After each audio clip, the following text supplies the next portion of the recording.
It's said that the regular practice of yoga increases one's age, making him or her a study in longevity. Ayurveda too believes that yogic principles and the practice of yoga is, in itself, a remedy to many human ailments. And that is why our ancestors and wise sages of yore made yoga a part of their everyday lifestyle. Not only that, the forms and principles of yoga are gaining popularity world over as more and more people discover many simple and even complex ailments can be completely cured by the regular practice of yogic exercises. In today's fast-paced world, if we need to lead a healthy and complete life, the practice of yoga is a must.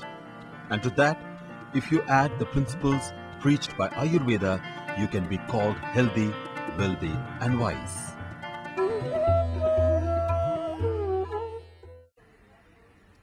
Namaskar. Welcome to Eternal Health. The topic of this lecture is Ayurveda and Yoga. Yoga has become very popular in the Western world in last 20 years, and now in America itself, every third person is practicing yoga. The next thing which is going to become popular is Ayurveda, because Ayurveda and yoga are like two twin sisters. I always say Ayurveda and yoga are twin sisters. We cannot separate them. So people who are practicing yoga without Ayurveda or without the knowledge of Ayurveda, they will have to actually understand Ayurveda, then only it will be a complete system. Some people think Ayurveda is a weight management system. Some people think Ayurveda is some herbal cosmetics or herbal remedies for common problems. But actually, Ayurveda's main goal is to attain moksha. It has been very clearly mentioned in Ayurvedic textbooks that the four goals of life of human being are dharma, artha, kama and moksha. So this itself indicates that it's not only about some remedies or some kind of oil massage. Moksha or ultimate liberation is the goal of Ayurveda. When I go in the Western countries, I find many types of yoga. In fact, when I went to America first time, I was very surprised to find different types of yoga. This yoga, that yoga, this yoga, that yoga. And when I asked the American people that why you have so many kind of yoga here, because in India we have only one type of yoga. One person actually jokingly told me that Americans like variety, so they have different types of yoga. Yoga is a physical therapy. That means when we are performing these asanas, when we perform these physical postures, this is not just a physical gymnastic as most people think, but yoga postures have been designed after thousands of years of research, and some of these yoga postures actually touch our internal organs. They actually help to massage some of our internal organs which we cannot massage otherwise.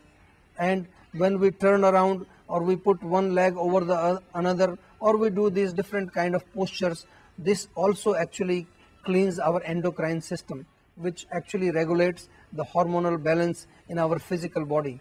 So this is a type of a physical therapy also. So yoga is not just physical exercise. This is what I'm trying to bring across, specifically for those people who want to actually achieve the ultimate goal of yoga and Ayurveda. They must try to find out the real meaning of these words. The 5 niyamas, what are the 5 regulations? The 5 regulations basically connect with our personal hygiene.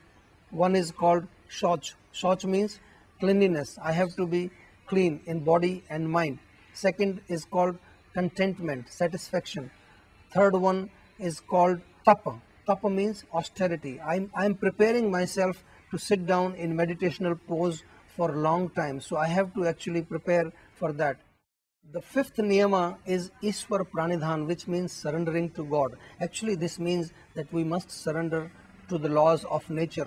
This nature, this universe, which is having its own system, it's actually working in its own way, has some laws. And if we do not follow those laws, we can actually destroy our own system. We become in disharmony with the nature. So in the process of yoga, this is what I told is called Ashtanga yoga. Of course, there are many types of yoga. Like Jnana yoga, you can actually connect to God through knowledge. Dhyana yoga through meditation. Raj yoga through meditation. karma yoga through action, bhakti yoga through devotion. So all these different yoga, the word yoga actually has to be a connection between soul and God. This is the ultimate meaning of the word yoga. So whenever you want to practice yoga or you want to practice Ayurveda, you must realize that these are not just physical knowledges, they are actually taking you to a very higher level of consciousness, and where you can connect with your original source, your original consciousness, which is God. So try to practice yoga and Ayurveda together and attain the ultimate purpose of life, which is liberation or moksha. Namaskar. Thank you very much.